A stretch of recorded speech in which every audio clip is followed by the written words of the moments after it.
Thanks అనేది ఎన్నిసార్లు చెప్పినా ఇది తీరిపోయింది సార్. కానీ ఒక విషయంలో నాకు ఏం గర్వం అనిపించిందంటే, మాకు ఈ పేరెంట్స్ సర్కిల్ లోపల హైదరాబాద్ నుంచి కూడా కొంతమంది కాల్ చేసినారు సార్. పేరెంట్స్ ఇట్లా కనుక్కొని ఇట్లా కాలేజీలో ఏపీలో జరిగింది అని, మీరేం చేసినారు దాని గురించి, మీరేం చేసినారు అంటే అప్పుడు ఒక రకంగా నాకు ఫీల్ అయిపోయింది. ఏపీలో మాకు ఇంత హెల్ప్ చేసిన నారా లోకేష్ సార్ అని మాకు ఒక విధంగా ఏపీ గర్వపడినా సార్ నేను. Thanks sir, thank you. ఇంకో సంవత్సరం ఇవ్వండి, భారతదేశం మొత్తం ఆంధ్ర రాష్ట్ర వైపు చూసే విధంగా మేము పనిచేస్తాం. లేదు, ఒక్క సంవత్సరం ఇవ్వండి చాలు. మాకు పెట్టుబడులు తీసుకొస్తాం, పిల్లలకు ఉద్యోగాలు ఉపాధి కల్పిస్తాం, దారి తప్పిన రాష్ట్రాన్ని సరైన దారిలో పెట్టే బాధ్యత మేమందరం తీసుకుంటాం. Thank you sir. Thank you అన్న. జై హింద్. సార్ నమస్తే అండి. సార్ నాకు ఒక బాధగా ఉండే సార్, మాది 1993 పాస్డ్ అవుట్ బ్యాచ్ సార్. కానీ చంద్రబాబు గారు వచ్చి 95 తర్వాత సీఎం అయ్యారు. ఆ తర్వాత వాళ్ళందరిని పిల్లల్ని చూసి కుళ్ళుకునేవాడిని. అరే ఆ మాట చదువుకునే టైంలో ఉంటే మాకు ఒక విజన్ ఉండేది, అంటే ముందుకెళ్ళడానికి. కానీ ఇప్పుడు 2007లో మా బాబు బర్త్ డేట్ అండి. ఈ టైంలో మీరు ఒక ఐటీ శాఖ మంత్రిగా, విద్యాశాఖ మంత్రిగా ఉండటం ఈ పిల్లలందరూ అదృష్టం సార్. మీరు చెప్పే విజనరీకి, అంటే ఆ రోజు ఆయన చేసిన విజనరీకి కొన్ని లక్షల మందికి ఉపాధి వచ్చింది. ఈ రోజు మీ విజన్తో వీళ్ళందరూ కూడా మీ బాటలో 100%, అంటే ఈ ఐదేళ్లలోనే 4 ఏళ్లలో వచ్చేస్తారు. మీరు చెప్పినట్టు మీ దగ్గరికి వచ్చి మళ్ళీ మీ బ్లెస్సింగ్స్తో మీరు చెప్పిన విధంగా ముందుకెళ్తారు sir. Thank you sir. Thank you. నమస్తే సార్, నా పేరు కృష్ణ, పుంగనూరు. నేను రక్షిత్ వాళ్ళ ఫాదర్నే సార్. మీతో దెబ్బలాడతాను నేను మళ్ళీ. సార్ నాతో దెబ్బలాన వస్తుంది, మేము మన పార్టీనే సార్.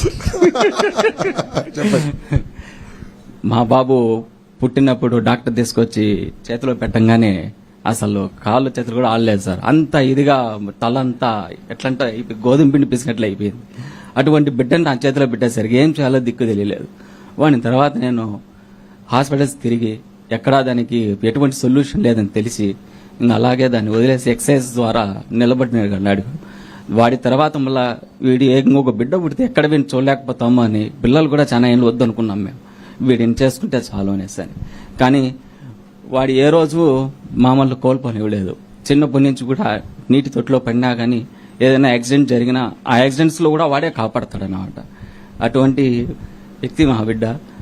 హాస్టల్స్లో ఉండి నేను చదువుకుంటాను అని చెప్పి 10th హాస్టల్కి వెళ్ళిపోయి ఇంటర్ కూడా నెల్లూరు నారాయణ చదువుకొని అక్కడే వాళ్ళ ద్వారానే మంచి పేరు తెచ్చుకొని అటు స్పెషల్గా అడ్వాన్స్ కూడా కోర్స్ తీసుకొని అన్ని చేసుకున్నాడు. నేను వాడు రేపు ఫ్యూచర్లో ఎటుంటాడో, నన్ను ఎక్కడికి తీసుకెళ్తాడో నాకు తెలియదు. కానీ ఈ రోజు తీసుకొచ్చి ఇటువంటి సభలో నన్ను నిలబెట్టి నాకు చాలా గర్వంగా ఉంది సార్. దీనికి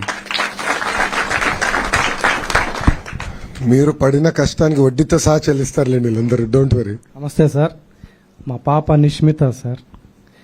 తన చిన్నప్పటి నుంచే పాపం ఆరోగ్యం బాగాలేకపోయినా కష్టపడి చదువుకుంది, మంచి ర్యాంక్ వచ్చింది. తీరా ఫస్ట్ రౌండ్లోనే భోపాల్లో సీట్ వచ్చింది సార్, సివిల్ ఇంజనీర్. ఒక్క రోజులోనే అది క్యాన్సిల్ అయిపోవడము, కొర్రీ పడటము, గందరగోళంగా పాపం చాలా దిగులు పడిపోయింది. నేను కూడా దాదాపు చాలా వరకు ఇంకా లేదేమో అనుకున్నాను. కానీ తాడేపల్లి మన ఆఫీస్కి వచ్చినప్పుడు మేడం గారు, సుబ్బారావు సారు వాళ్ళు రిసీవ్ చేసుకున్న విధానం, వాళ్ళు చెప్పిన విధానం చూసి ఇది అసాధ్యమైంది కూడా సుసాధ్యం అయ్యేటట్లుగా ఉంది అనే ధైర్యం కలిగింది సార్. కానీ ఎక్కడో కొద్దిగా డౌట్గా ఉండేది. కానీ మా అదృష్టం ఏంటంటే గవర్నమెంట్ మారింది, ఎడ్యుకేషన్ మినిస్టరు మీరున్నారు, ఆ ధైర్యంతో ఉన్నాము. ఒకరోజు మధ్యాహ్నం తినేటప్పుడు ఆఫీస్ నుంచి ఫోన్ చేస్తారు, సార్ మీ పని అంతా అయిపోతా ఉంది, మీరేం భయపడబడలేదని. తర్వాత 2 రోజుల తర్వాత సార్ ఫోన్ చేసి ఆఫీస్ నుంచి, సార్ మీకు ఎక్కడ సీట్ వచ్చింది, క్యాన్సిల్ లెటర్ పోయింది కదా, మళ్ళీ వచ్చింది కదా, మేడం ప్రతి ఒక్కరిని కనుక్కోమన్నారు అన్నప్పుడు ఆ రోజు ఈ రోజు కంటే ఎక్కువ ఆనందం అనిపించింది సార్. మాకు ఎందుకు వెనక్కిపోయింది, మళ్ళీ ఎందుకు వచ్చింది, 3వ రౌండ్లో ఎందుకు వచ్చింది అంటే ఆ రోజు నేను ఒక్కడనే, మా పాప ఒక్కటే. ఈరోజు 25 మెంబర్స్ మా ఫ్యామిలీ మెంబర్స్ సార్. ఒక గ్రూప్ ఏర్పడిపోయింది. మాకు 25 మెంబర్స్ పేరెంట్స్ ఉన్నారు, వాళ్ళకి 25 మెంబర్స్ స్టూడెంట్స్ ఉన్నారు. మాకు ఒక భరోసా ఉంది, వాళ్ళకి ఒక భరోసా ఉంది. ఇది కల్పించడానికి ఏమన్నా ఆ రోజు బ్రేక్ అయిందేమో అని ఈరోజు సంతోషంగా ఉంది సార్, యాక్చువల్గా చెప్పాలంటే. Thank you sir. Thank you sir. Sir నమస్తే సార్, నేను సత్యదేవ్ మదర్ని సార్. మినిస్టర్ లోకేష్ గారికి, ఇంటర్మీడియట్ బోర్డు అధికారులందరికీ మా పాదాభివందనాలు సార్.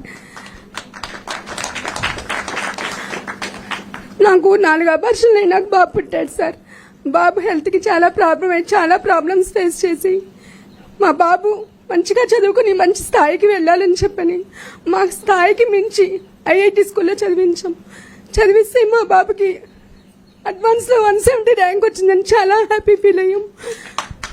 తర్వాత ఐఐటి మద్రాసులో క్వాలిఫై అయ్యాడన్నాక దేవుడు మమ్మల్ని ఇన్ని పరీక్షలు పెట్టినాక మా బాబుకు ఒక దారి చూపించాడు అనుకున్నాము. ఈలోపే 2 రోజుల ఆనందంలోనే మాకు అది సీట్ క్యాన్సిల్ అని చెప్పి మెసేజ్ వచ్చింది. ఆ టైంలో మా వారు లోకేష్ సార్ నంబర్ దొరికితే బాగుండు అని ప్రయత్నం చేశారు. దేవుడు దయ వల్ల మీరే దేవుళ్ళగా వచ్చి మమ్మల్ని కాపాడారు. మీ మేలు ఈ జన్మకి మర్చిపోలేం సార్. చాలా చాలా థ్యాంక్స్ సార్. మా బాబు ద్వారా ఇలాంటి ప్రాబ్లం ఫేస్ చేసి ఇంతమంది తల్లిదండ్రులకి న్యాయం జరిగిందంటే మేమందరం మీకు చాలా రుణపడి ఉంటాం సార్. చాలా చాలా థ్యాంక్స్ సార్. సార్ నమస్కారం సార్. నాది అనంతపూర్ సార్. నా పేరు మనోహర్ సార్. మోక్షశ్రీ వాళ్ళ ఫాదర్ సార్. నేను హెడ్ కానిస్టేబుల్గా పనిచేస్తున్నాను సార్.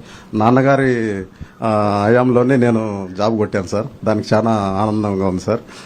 అదేవిధంగా ఇప్పుడు కూడా మీ హయాంలోనే మా పాపకు ఎన్ఐటి సీటు పోయింది అనుకున్నది మళ్ళీ రావడం అనేది నిజంగా అంటే చాలా అదృష్టంగా ఫీల్ అవుతున్నా sir. Thank you sir. Thank you very much sir. నమస్కారం సార్.